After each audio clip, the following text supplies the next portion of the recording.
ตัวปุ๋ยตัวอีหมอซื้อตัวโตมันโยนเอากันนะแล้วเอาตัวมามาจีน่านะ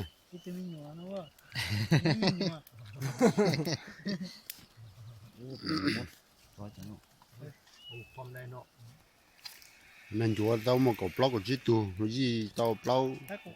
จีตัวฮะจีตัวเก่าตัวแล้วเอาตัวมาลูกกันนะเอ็งอยู่ไม่จริงหรอกนะบัดไฟตัวนี้คือบุฟีฉันปีพบกันถึงไหมเสียงนี่นะปีนแล้วนี่ก็ตัวจะเข้าตัวโตนี่ถึงจะเข้ากันเจเนาะเห็นว่าอันนั้นมันกี่ว่ะยังมาโอ้ยมาจ่อมากินอ่ะอย่าเป็นตัวกันตัวกันนี่ก็น่าโตตัวกันก็ขาดก็ลุกมือเขาจะใส่เกณฑ์โอเคไหมก็มาระบาดก็แท่งกินใส่เกลือมาจะปิดแล้วอะไรก็คือว่าเขาคั่วแล้วมันคืนกันฉันเขาลุกมาคั่วแล้วจะคั่วมาแล้วเขาไม่ได้เกลือเสื้อเลยเอาไว้กันนะจะคั่วแล้วเสื้อน้ำนี่มันต้องพักอันนั้นอยู่ที่ไหนจังเลย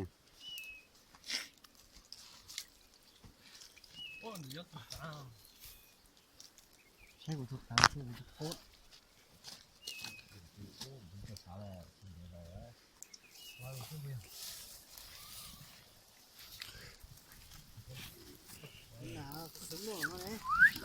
โอ้จีนอยู่อามาฮัลโหล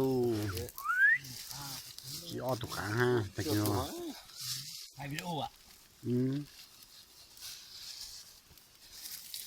เราดูถ่ายมาจีจ้างเก่ามาเจ้าของบ้านเจ้าของหมอเขามาบุญใหญ่เช่เชี่ยวบุญใหญ่เหรอโอ้มันไม่เลยดิน้องใส่เบิ้งให้เอาเดี๋ยวแม่เท่ลูกโตยังพวกคือลูกชิตามัวโจรลูกก็โจรซะจะโจรนี่ตาผมจะมึงจะไปเยอะที่มึงบุญใหญ่ว่ะมันก็ไทยพอที่เขาตั้งกันมาแล้วก็หนูไปตัวยาวชื่อหันเตี้ยเลยเจ๋งก็ต้องน้ำเงินนะน้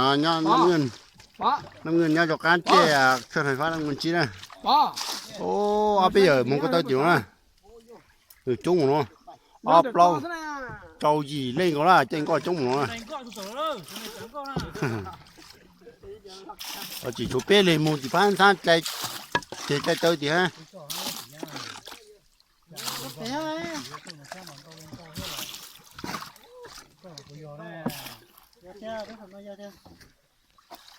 ใช่จ้อยกันป่ะเสียนจังฮะนั่นหรอกูเต้าเอาไปตุ่นนู้นสิเอาตุ่นนู้นที่ปลาเจ้าใส่แล้วเอาตุ่นนู้นน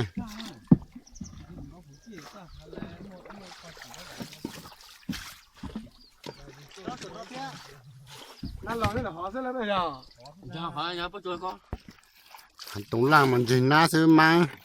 จงเหรอหนูมองไปตัวต่อตัวน่าจะสิตัวล่างนะก็หนูต่ออยู่ช้าเลยเจ้าจีน่ะ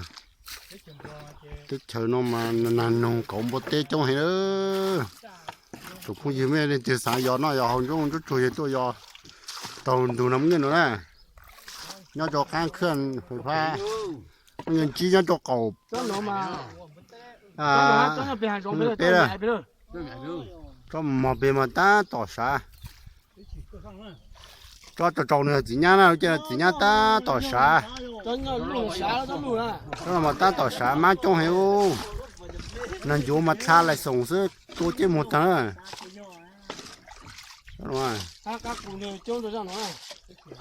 你想当是别，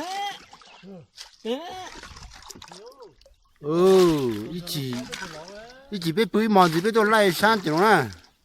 这才几种种发现呢，来不呢？啊，被几毛子啊，对毛子到了。ôi chỉ mà tôi giờ chỉ nhá mà thôi lúc bàn kia này bố lúc bàn kia sáu lồng á để na mua này lá thế lá kia á bàn kia này còn nó về hậu kia từ mua này y lá cho mẹ anh đói á rồi cho nó ok cho nó tan tỏi xả ra thì tan tỏi thì tảng gì mà tao mới cho cho đấy tan tỏi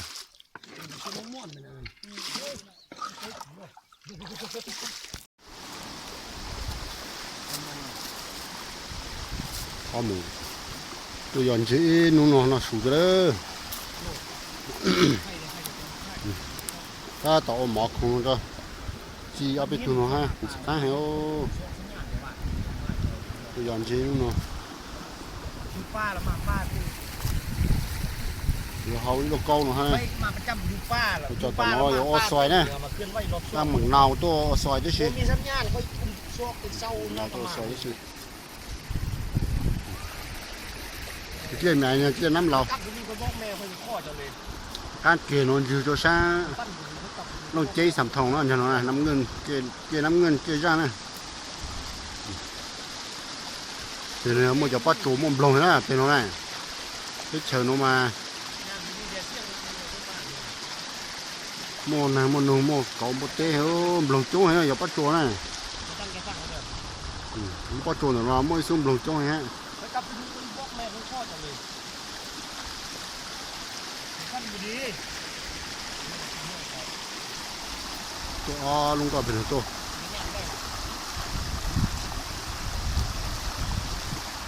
นี่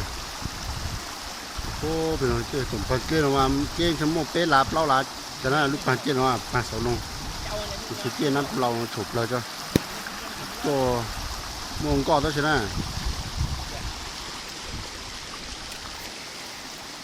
nhắcเอาเนี่ยเอาไหนเดี๋ยวเราเศร้าเชียว nó thâu rồi